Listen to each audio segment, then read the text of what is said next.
Hey, welcome back to Streaming Media Connect 2023. I'm Steve Nathans Kelly. I am the editor-in-chief of Streaming Media, and it's great to be here doing this tech talk today with Eluvio co-founder and CEO Michelle Munson. Before we get started, just a few housekeeping notes.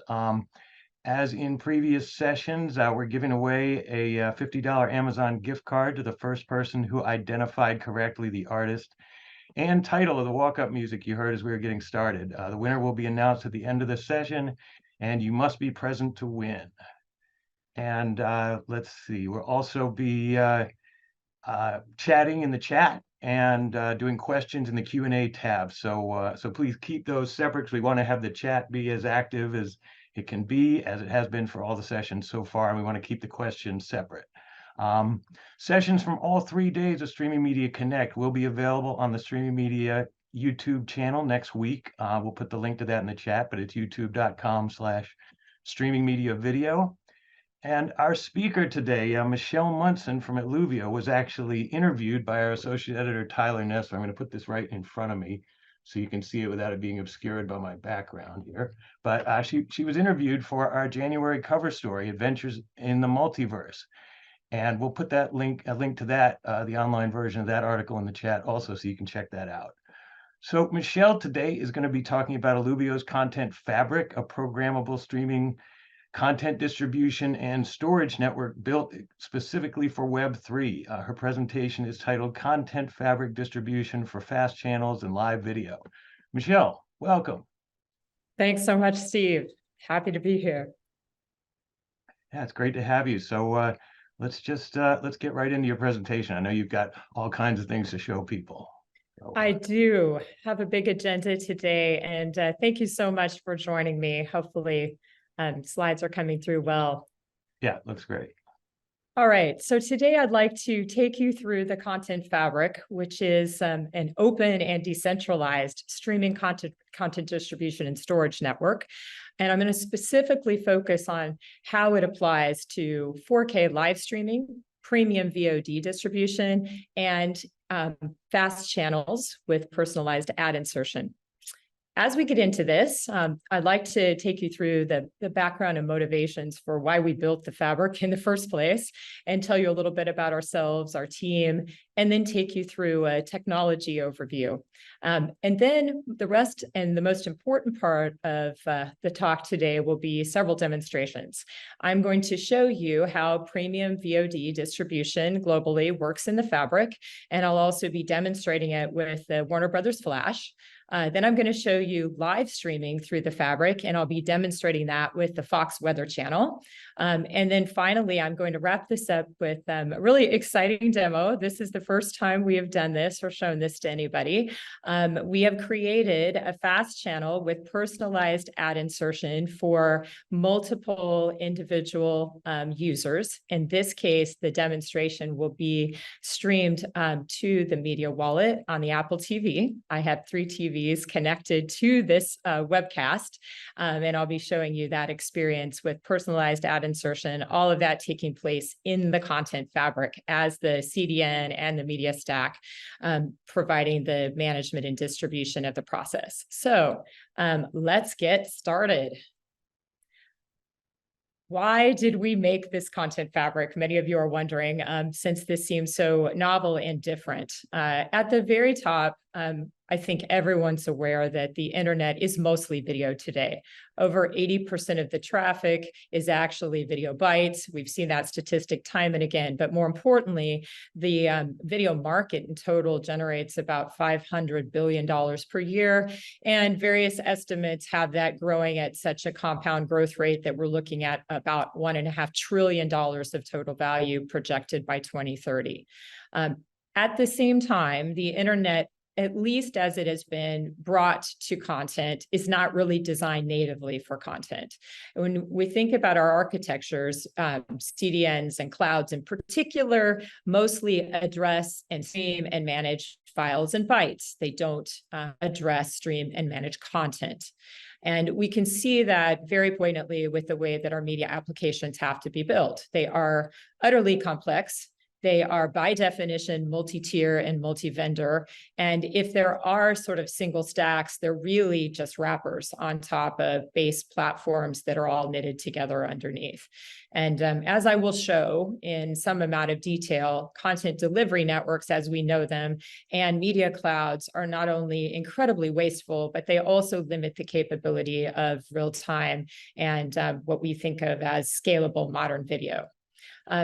Our view is that it is time to have a content native protocol, one that is really built for the full capabilities of the internet and the demands of today's video, and that should combine together all of the capabilities that a protocol could do in order to allow us to not only publish and store content, but deliver it at scale. And to do that with the necessary ingredients to allow it to be transformed and personalized, to allow it to prove its engagement, to protect the IP, and to even allow for settling payments so that we can break through to a different content economy. So looking at this in a little more detail, even though video is so much part of the internet, we, at least in this audience, know that very little has changed in content distribution since about 2000. And frankly, that's when I started my career. The first startup that I worked in was involved in a workflow that looked very much like this. The streaming content would be transcoded, packaged, and produced into many file versions. Those file versions are transferred over to origin servers, and origin servers then transfer all those versions out to the edge network. There is a certain amount of, if you will, edge-based processing going on, but for the most part, each of these variants gets pushed over and again through the networks. Also with that, it is very difficult to create low latency live approaches that are really native. Many have been done, but they're quite brute force and expensive. If we look at this in terms of what's a typical sort of multi-version PVOD asset, like a multi-language film, and we think of the asset from its source to its consumption by a consumer, we're essentially creating and often recreating and republishing multiple bit rates, multiple language dubs, multiple DRM representations, multiple device formats with many variants. And then, of course, if we multiply this out with live streaming content, we not only publish that, but we also duplicate the bytes over the network.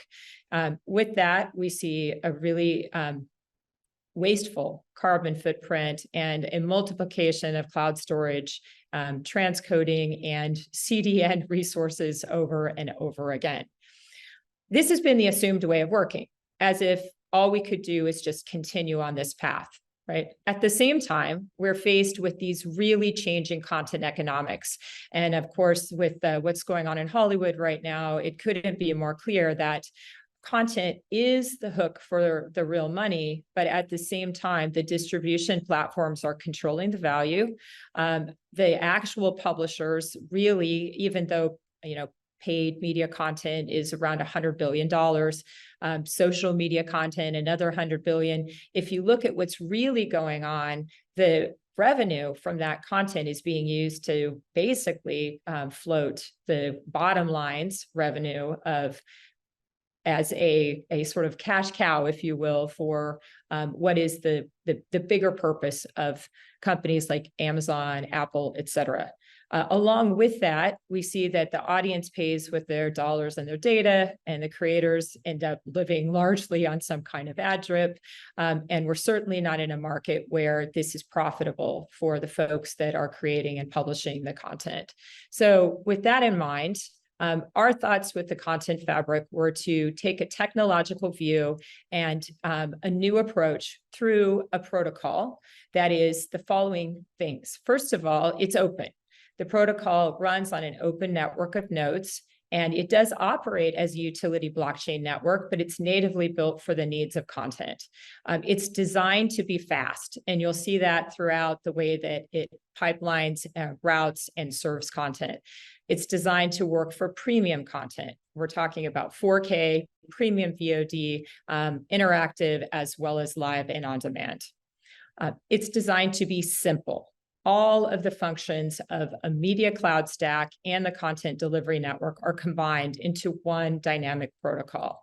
And that's a bottom-up exercise as opposed to a top-down one. The design of that allows it to be hyper efficient, and this might stand above all other attributes because we live in an age where the efficiency of how we're using compute resources and even power are so fundamental. That also allows for breaking the cost barrier that has really constrained media for so long with these assumed workflows. It's secure. And this is very exciting because the rights management and the content protection are built into the content itself and carried with it end to end. It's also transparent. And this is one of the great applications of the blockchain facets of the protocol. It allows the content to be tamper-free. It allows for functions to be built that are Web3 native and highly advantageous to payments as well as engagement. It also allows it to stay PII neutral, which is equally important in the way that the world has changed.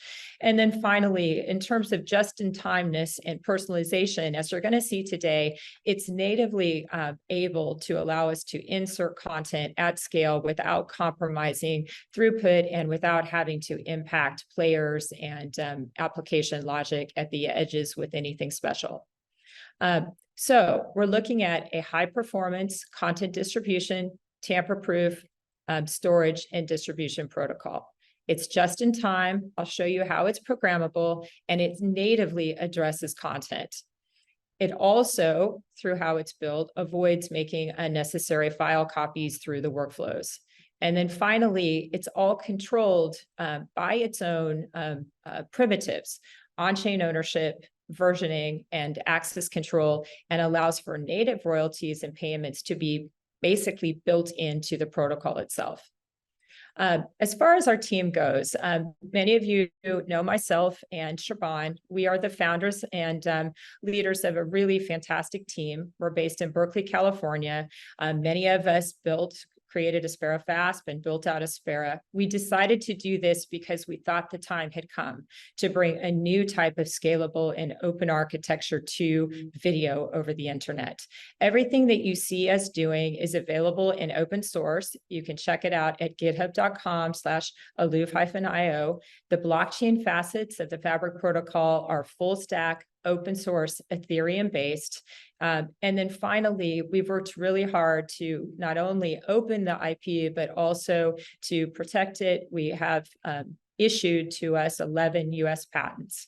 We're also tightly affiliated with UC Berkeley. We were in the UC Berkeley Blockchain Accelerator program and are an ongoing participant in many of their research and promotion activities. With that in mind, a few more things that will surprise you about the Fabric is that it's not just a CDN. It also allows you to have a built-in full-featured media platform. And that's something people really haven't thought was possible before. You'll see that the content management and authorization and DRM functions are part of the way the objects work. And that comes together to give you this ability to deliver these experiences from the source to the consumer without having to apply other technologies and means. It takes in standard files and standard streams and outputs standard streaming output, such as standard HLS and Dash. And it does that through its just-in-time distribution mechanisms. Finally, it being a blockchain, and because we have built many Web3 native features, it has some unusual capabilities to allow for native minting of on-chain assets, settlement of payments, blockchain tickets, and also some of you may be aware that we have what I think is a really powerful and fun consumer application that is a consumer media wallet. It's available on all of the connected TV platforms, Apple TV, Android TV, about actually 1,800 or so platforms there, and Fire TV today, and we're building it out on additional platforms. This While the media wallet is not necessary to utilize streams from the Fabric, they're all standards-based, it does provide a really fantastic, I think, consumer application that allows for people to enjoy their personal media collections stored and streamed directly from the Fabric. And it gives a new paradigm for distributors to also engage directly with those users. And we were able to launch this with WB as our first property with their Movieverse and the Flash release.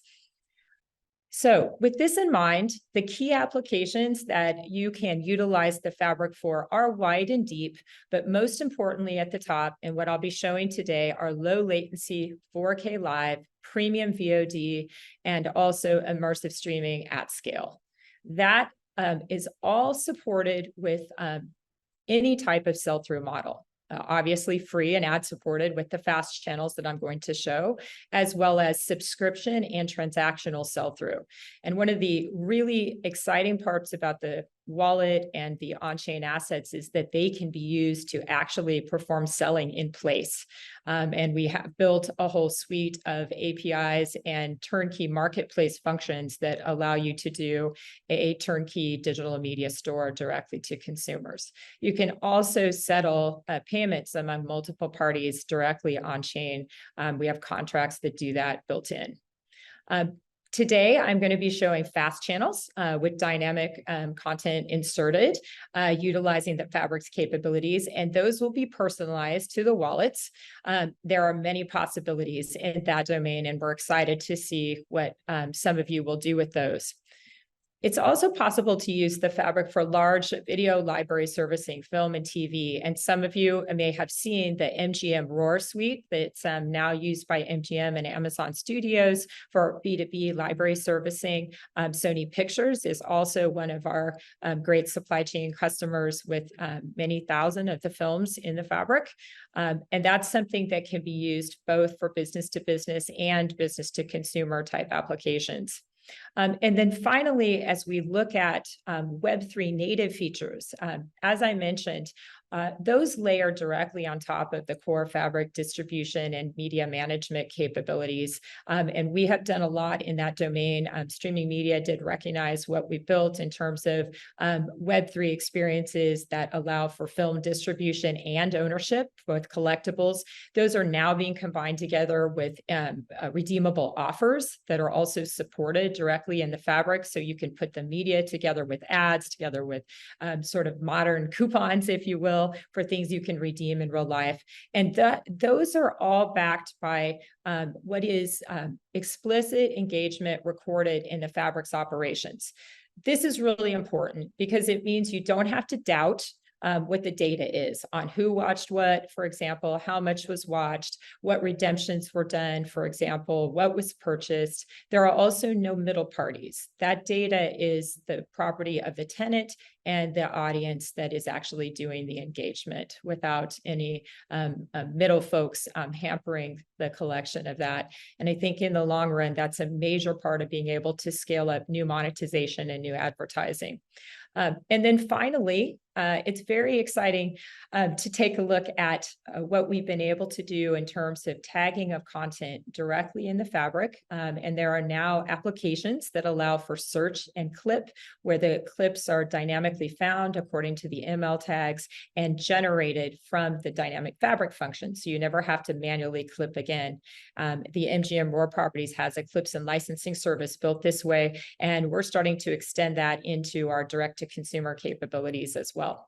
So a lot said there. 3 different major constituents in our community: publishers and creators, API developers, and as you'll see, anyone can actually be a node provider into the Fabric. And then finally, consumers and users that enjoy media coming from the platform. One more introductory note I want to say about this is that it is by definition, by design, that the Fabric offers profound efficiencies over what we have lived with media clouds and content delivery networks. And we took a simple example of a single live stream generated in the AWS live stream stack added on a CDN, in this case CloudFront, and compared the cost of doing the same thing through the fabric as you increase stream hours and as you increase the number of viewers. And you can see that the fabric's cost, I mean, literally goes down to a fifth of the cost. And this is for a single stream, not even considering multiplying that out over multiple pieces of content and reuse through VOD and all of that. Also, if you move this to a more pricey CDN, of course, the cost advantages grow. And I really want to stress that the point of what we're doing isn't to price undercut these other services. It is to make a more efficient bottom-up approach that frees us from the limitations of the past. So just rounding out new Web3 media projects built on the blockchain content fabric. You probably heard about several of these. I think these become adventures into what's possible beyond what we have normally thought of as traditional streaming and on-demand video. Many companies in the space have done interesting things with us. That brings me into just a few moments I want to spend on the protocol itself. This will be a preparation for the demos that I'm going to show in the last section. So the Content Fabric protocol at the very top has a few key points of design. And I want to spend just a little bit of time going through each of those points, because if you understand these points, you will relate to each of the attributes of the demos that we're going to show. First, there's one software stack. That one software stack is not only open source, it also is open in that it runs on a network of nodes where new nodes can be added at any time, just like a TCP/IP network. That is an application level protocol that sits on top of standard TCP/IP. And then the software itself allows for that network of nodes, which can continuously grow, to be organized as a utility network. And that utility network performs content utility functions. First and most importantly, it allows content to be natively addressed. And what I mean by that is that instead of just looking at files or bytes, the protocol itself is designed so that when content is ingested and stored and distributed, there are content objects that are created that consist of hashed binary pieces of data, these parts. And those parts are not only natively identifiable according to their signature or hash, they're also able to be located and looked up in real time. Those parts are linked together into content objects, which I'll show you in a moment, and they're designed so that as object versions change, they update by reference. And if you think about this in just a very basic sense, this is inside of the fabric utterly different than updating files, because it unravels, takes away this lock-in of duplication of bytes and IO that has sort of strangled our workflows for the last 15 to 20 years. Third point, using these parts and the fact that they can be looked up intelligently and fast in an ever growing network of any scale, right? Output is composed for the requesting client on demand. And that's what we mean by just-in-time composed output. The most important thing we do in video around that is transcode and present streaming output. But that just-in-time composition applies to any kind of active request a client might make to download something or view something, for example, from the fabric, in addition to stream. Next point, blockchain security. So this utility network is also a fully functional Ethereum blockchain. And what that means is that the blockchain control allows for governance over the life cycle of content. And we specifically use that to be able to prove version history. So you'll see that the hash version of each stage of an content or its variance is actually stored on chain through the blockchain contracts. The access control for getting access to anything that a content object puts out is actually under control of a blockchain transaction. It's also governed by data that's verifiable on the blockchain. And then also the actions that are done by the nodes, those are transactional in the chain and they're provable, which means that all these questions about what happened with the content and who did what go away. We have a bottom-up proof of engagement, redemption, node work, etc. Right? Last principle is pipelining. So because the parts exist in a decentralized network, because they're linked together, because there is a fast routing and lookup, it's then possible to create real-time media pipelines that avoid the stop-offs, that slow down and cause so much resource usage, particularly I/O, through what we have in the past been doing for transcoding and packaging, et cetera. Right. So just a few visuals to go over that. Content objects are referential structures. Those structures, as they change in new versions, so if we publish new versions of a given content object, instead of making a whole new file or even trying to dedupe some files, the object itself just updates its references internally. And then those parts, they all link together, they're encrypted, and they have a signature, a version hash, which allows us to have a proof of record of that version, which is committed on publishing into the Fabric's blockchain. And you don't have to do anything to make this happen. It just happens by definition. This process then supports a pipeline that allows for clients to make requests through Fabric egress nodes that find parts in the network, run active code parts, and produce output. And we'll see exactly how this works as we get into it. The third important principle is that the content objects are not just their binary media and their code and metadata. They also consist of an authorization interface, and that authorization interface is part of the object contract. That contract and authorization can have any data tied to it.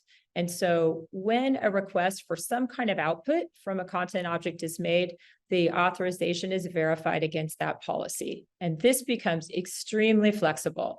And to just cut through the chase, all of the international windowing on the Flash is actually enforced through a policy in the master content object in the Fabric, which means the fact that the film would play on July 18th in the United States and for a user coming in the United States, and would only play for a user in Mexico on July 29th or whatever date that was, is a result of the evaluation of that policy dynamically on the object. There's only one object store doing that. No separate rights system, management, et cetera, responsible. And then, of course, that authorization ties into the encryption and the DRM of the content, so that that is also enforced as a result of the authorization passing. When you put this all together, you end up with a dynamic network that allows you to publish content, to have the parts distribute throughout the nodes, and for clients to be able to come in anywhere, making requests for those URLs and get their output. And all of that can happen together in real time in the case of live streaming, which we're going to demonstrate shortly. So what can you ultimately expect from this? Most importantly is the flexibility to have just-in-time, high-quality content that is deterministic. End-to-end live streaming is done globally upon publishing with a 2-second delay without having to do extra bending of the network and the protocols. And that's literally due to just how this thing works. It is highly resource efficient.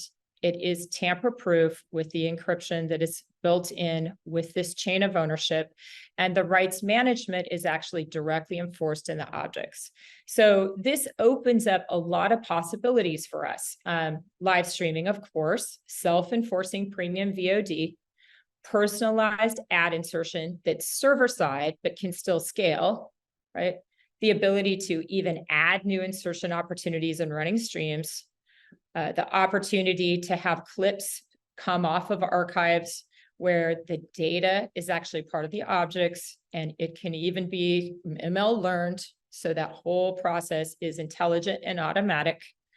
Interactive content, where the governance of what users get access to is protected through on-chain ownership, the kind of thing people want to do in the multiverse.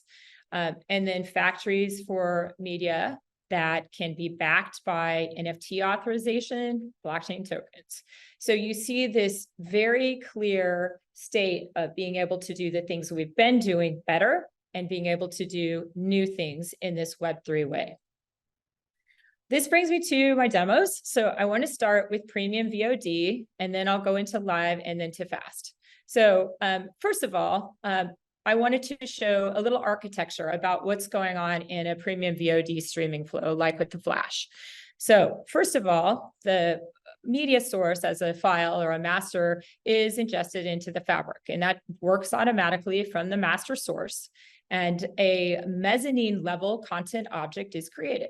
That object has parts, which are the transcoded highest resolution version of the parts that happens on ingest, as well as metadata that's technical, describing the offerings from the object, such as the output bit rates that will be offered. Notice that that's data and can be changed.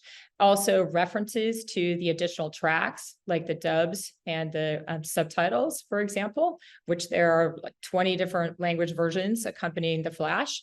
And finally, code that enables the object to do what it will, such as play out streaming video with Dash and HLS in this case. Upon publishing, these parts get created, and they're created as the object is being published. And then those parts flow through the nodes of the network.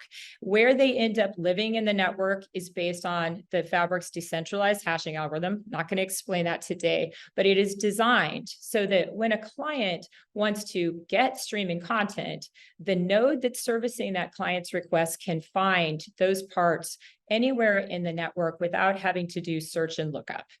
And that fast retrieval allows the parts to then come over the network. Now we get into the guts of just-in-time transcoding and processing. And this is quite important because it is the backbone of streaming in the Fabric. The Fabric software has a full stack audio video pipeline that will generate Dash and HLS, H.264, H.265 encoded output.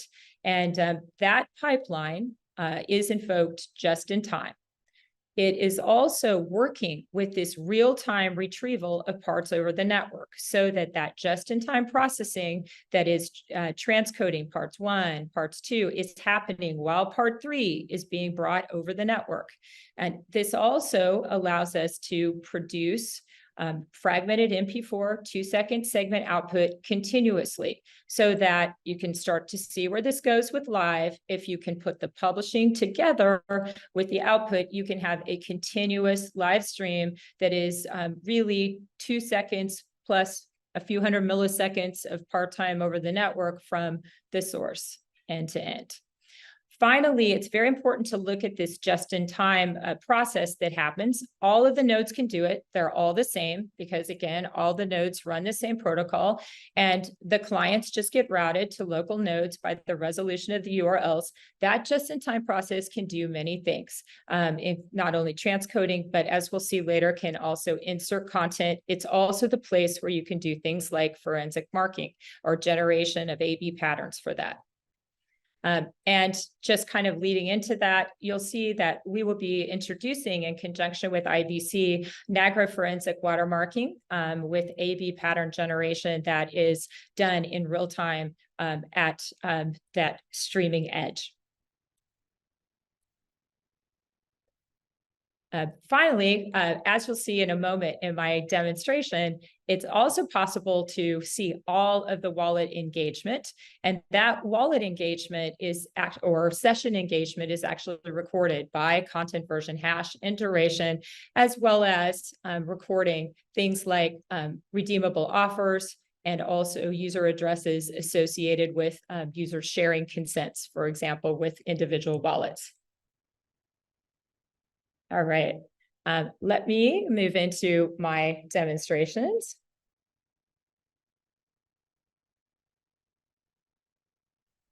So I'm just going to start with the Flash, something very simple. And I'm logged into my wallet here, and I'm just going to play the feature film.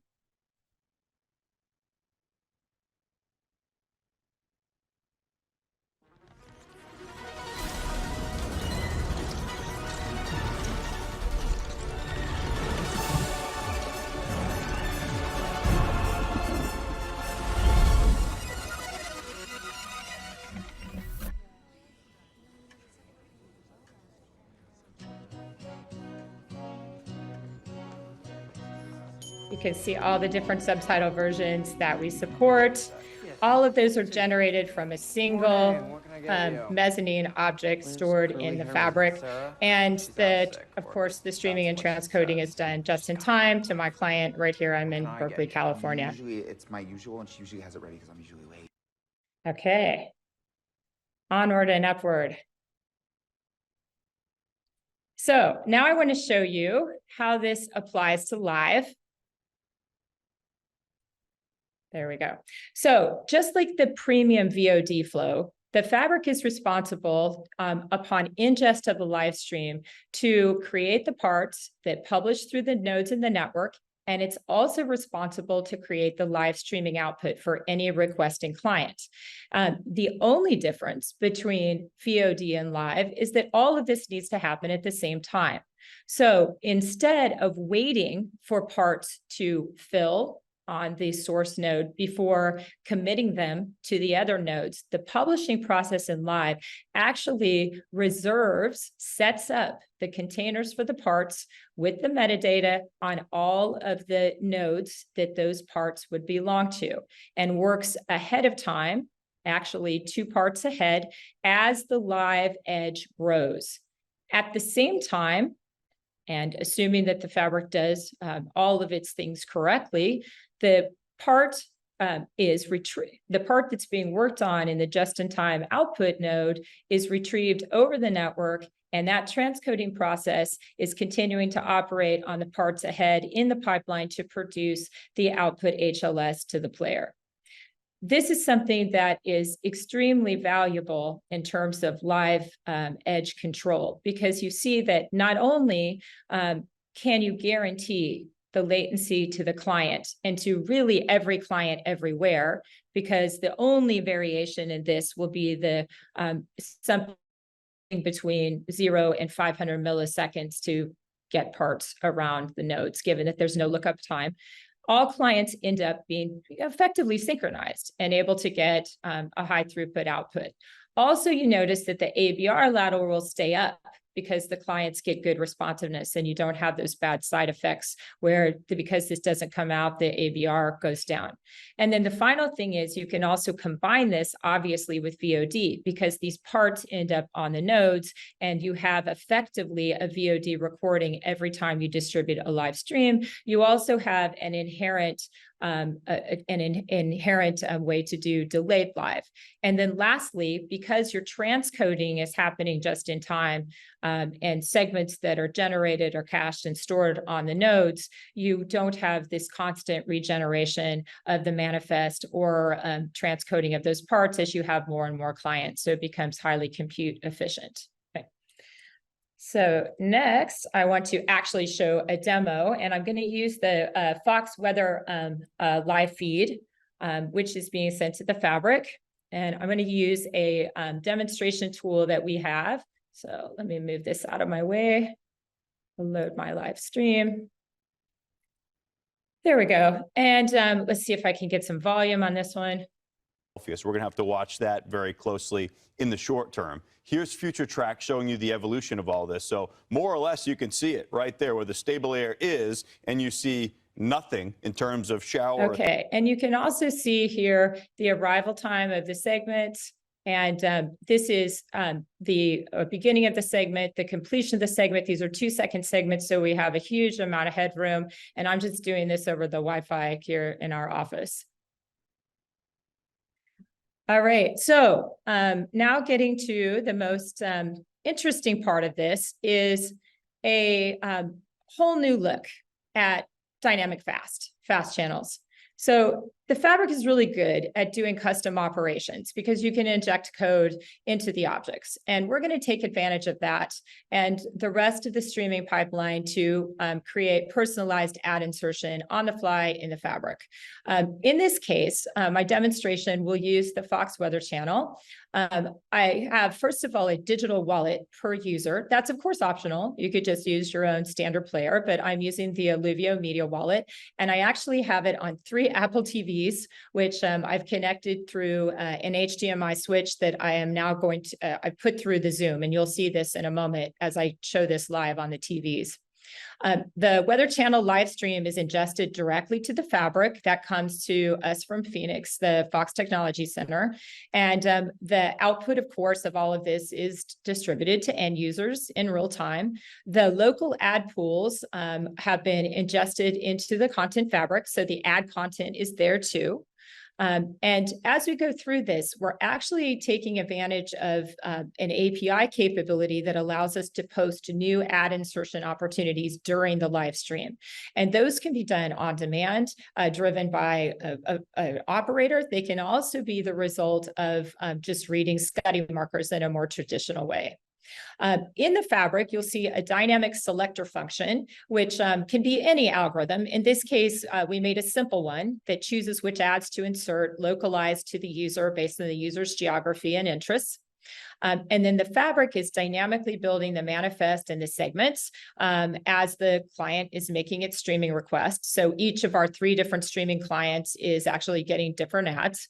And finally, this also combines well with personalized offers that can exist side by side the ads and the user's wallets, and you'll see those. And those can have in real life rewards, and they redeem on the blockchain at the fabric, so users know if they're redeemed and they can't be redeemed twice. They have all that provability.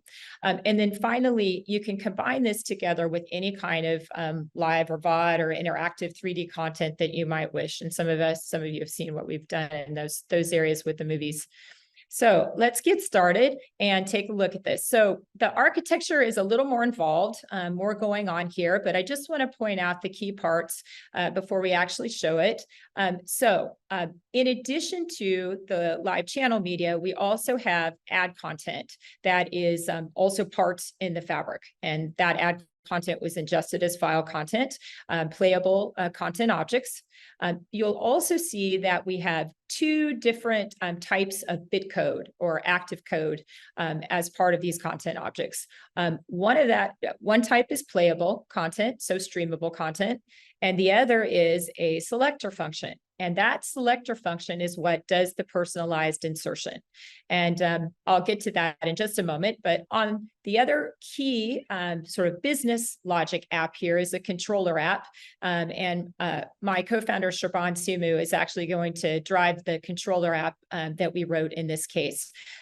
That controller app can simply decide to insert a given playable at a certain time and a certain duration, or better yet, it can actually call a selector object, a selector content object, which itself then dynamically chooses what to insert. And that's what we'll be doing in these demos today, right?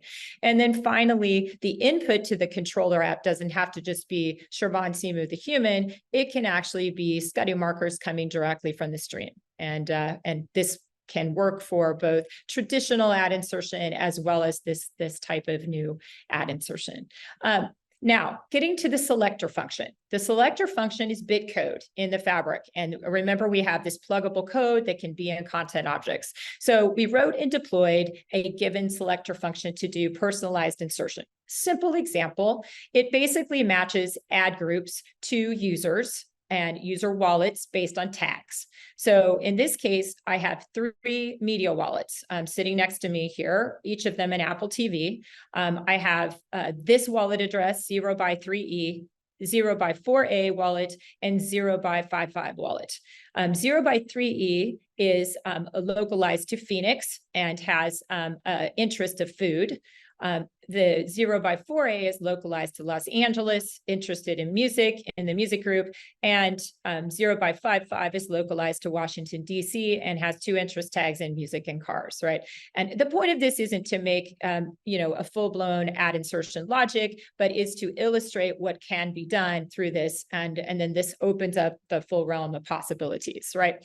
And then finally, if we just take a look at the just-in-time pipeline, instead of just transcoding the parts to create the live streaming output, this just-in-time pipeline executes the selector, and that selector chooses the ad, and the ad parts get retrieved in the regular pipeline in order to have segments generated from them in the right position, so that the output stream is the mainstream content, the ad content, the mainstream content, right? Hopefully that's clear to everybody. So with that, Shaban and I are now going to do our demonstration. So I have to change my sharing so I can share from the TVs. I'm going to share from my second camera here. Okay, there we go. All right, so there's my first TV. Let me wake up my TV. Okay, yep. Okay, so my items. I'm in my wallet. I just want to show you the profile so you can see these are in fact 3 different TVs. And this preferred location, we are recognizing this wallet as being from Phoenix. Okay, next thing I want to show my second TV. I'm going to switch on my HDMI switch. It takes just a little bit to switch it over. Wake up my TV. There it comes. There it is. Okay, here's my second wallet. And you can see this is address 0x4A, and we localize it to Los Angeles. And then I got one more for Washington, D.C. next to me. In the interest of time, I'm going to get rolling. So Shaban, let's start off. Let's get the Fox Weather Channel up here. There we go. Okay, that's Fox Weather Channel. I kept it on mute so you guys, I can talk where we're going. And Shaban will tell me when the insertion is going to be signaled. 15 seconds. 15 seconds, he says.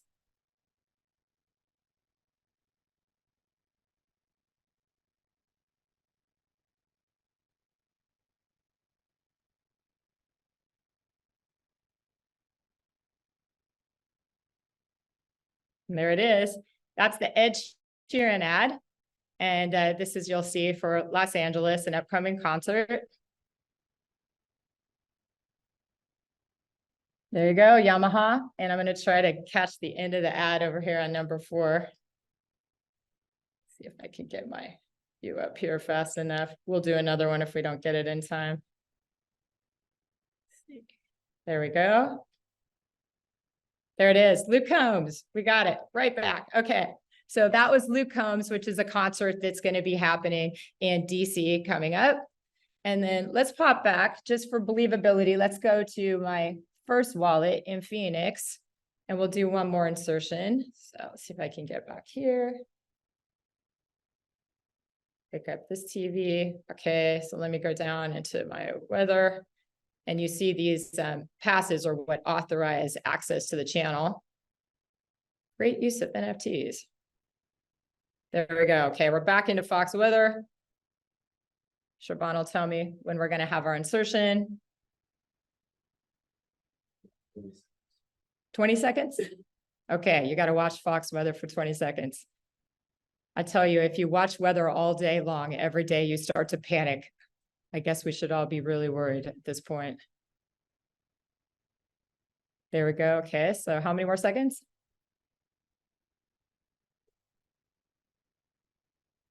There we go, Arizona Lottery. Yeah.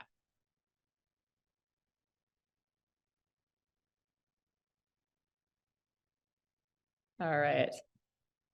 So I'm going to show you guys how this is set up. So I'm going to share, this will be the conclusion. I know I've gone for a long time, but let me show you how this is set up really quickly, and then we'll jump over to questions. So here we are. All right, so here's the controller that Shaban is running. This is your external app that's driving the APIs.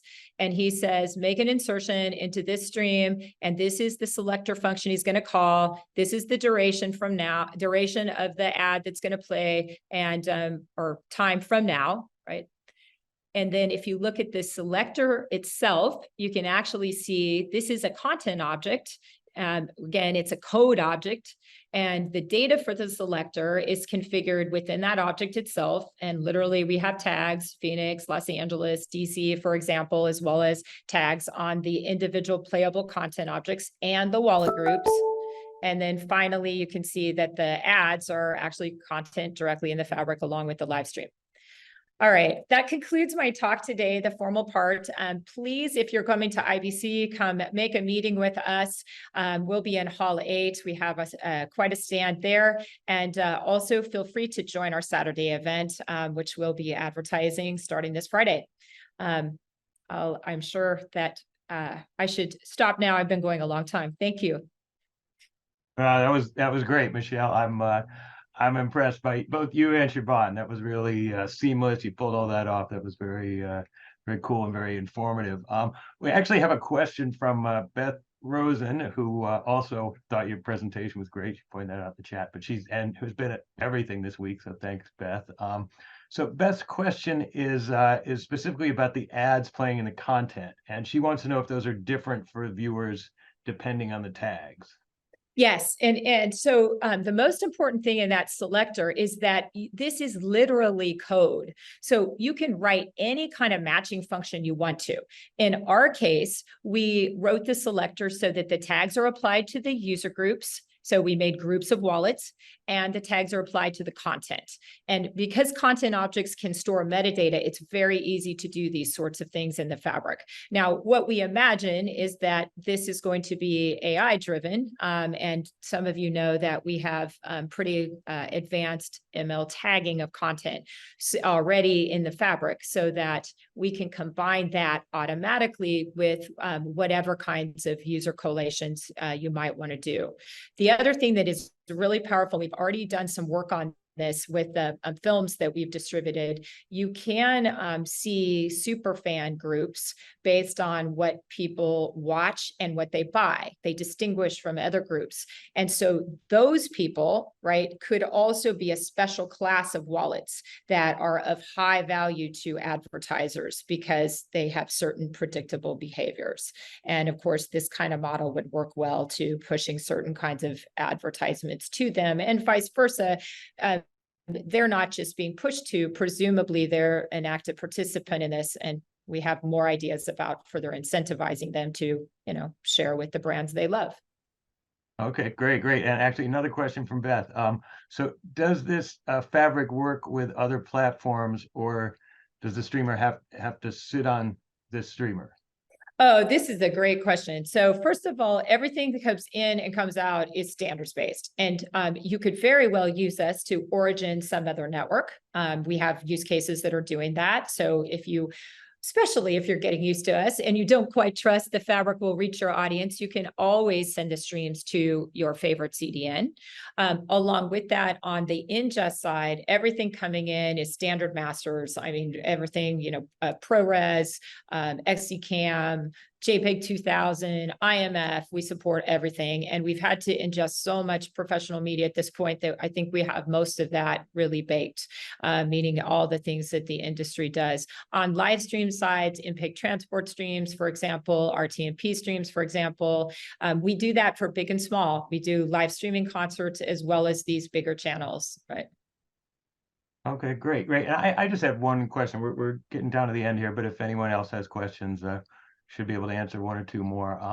I just had a question kind of about NFTs in general. I mean, last year they really seemed like the shiny new object, not just in our industry, but kind of everywhere, and it feels like the luster is worn off a little bit. So do you think that's because of kind of the hype and market focus? We're more focused on the sort of collectability, digital images, or the potential, and not so much the potential utility of NFTs and blockchain. Yeah, absolutely. Well, so, I mean, you've all probably gathered where we would sit on all of this.